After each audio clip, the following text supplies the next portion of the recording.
Welcome back, Algebra. So we're continuing on with direct variation today. We're going to do a couple word problems together. So first thing I'm going to do is I'm going to walk you through the example problem here. Direct variation problems. The distance formula d equals rt is a direct variation equation. Remember, direct variation means that it goes through the origin, and so this would say d varies directly as t.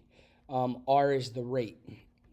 In the formula, distance d varies directly as time t, and the rate r is the constant of variation.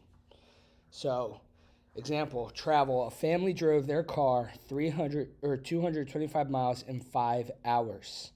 Write a direct variation equation to find the distance traveled for any number of hours.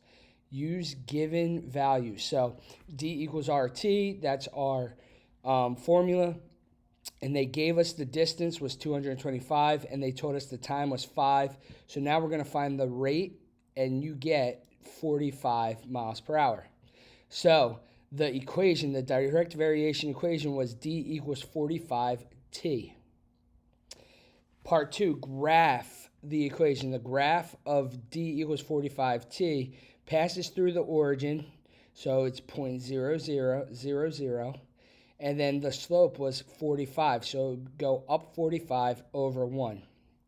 So up 45 over 1, up 45 over 1, up 45 over 1, and so forth. And then you graph that line. Estimating how many hours it would take the family to drive 360 miles. So you're just plugging in 360 into the equation, and you're going to solve. So with that being said, let's go on, and we're going to do these two together. The total cost C of bulk jelly beans is $4.49 times the number of pounds, P.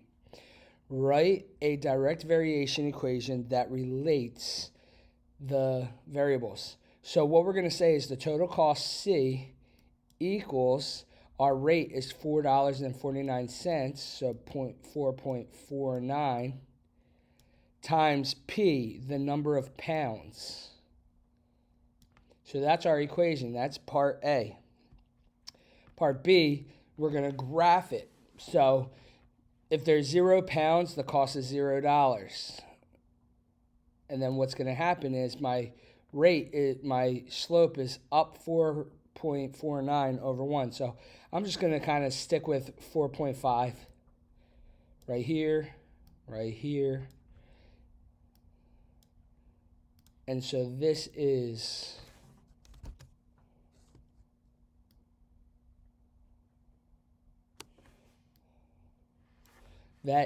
our graph. We graphed it.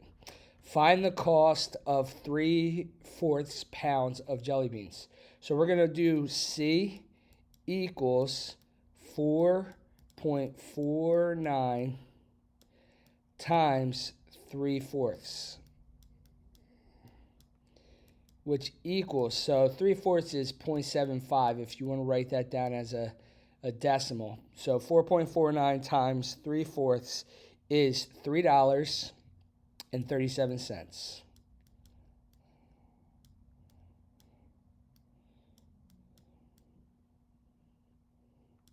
And that's it. That's all we're doing.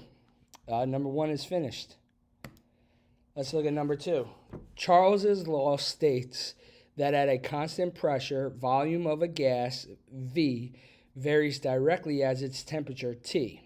A volume of 4 cubic feet of a certain gas has a temperature of 200 degrees Kelvin. So first thing we're going to do is we're going to say volume equals K, our constant of variation, times T, our temperature. And then they give us a volume of 4 cubic feet of a certain gas has a temperature of 200 degrees Kelvin. So we're going to write in what we know. 4 equals K times 200. And that tells us that K equals, I'm going to divide both sides by 200.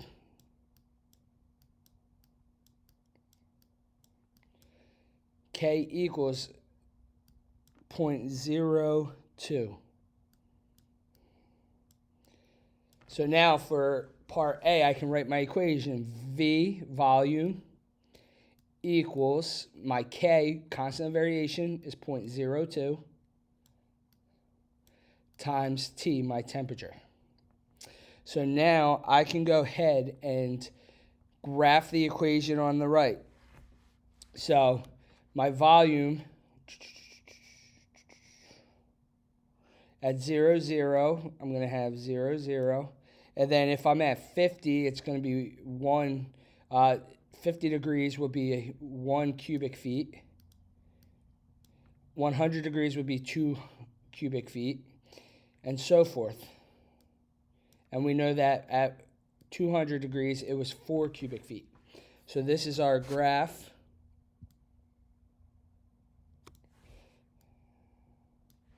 So that's our graph. Find the volume of the gas at 250 degrees Kelvin. So what we're going to do is we're going to say volume equals 0.02 times 250. So volume equals 5, and our answers are in cubic feet, so feet cubed. And that's our answer. All right, guys, I did the work with you, so make sure that you write down the work and hit submit. Have a good one.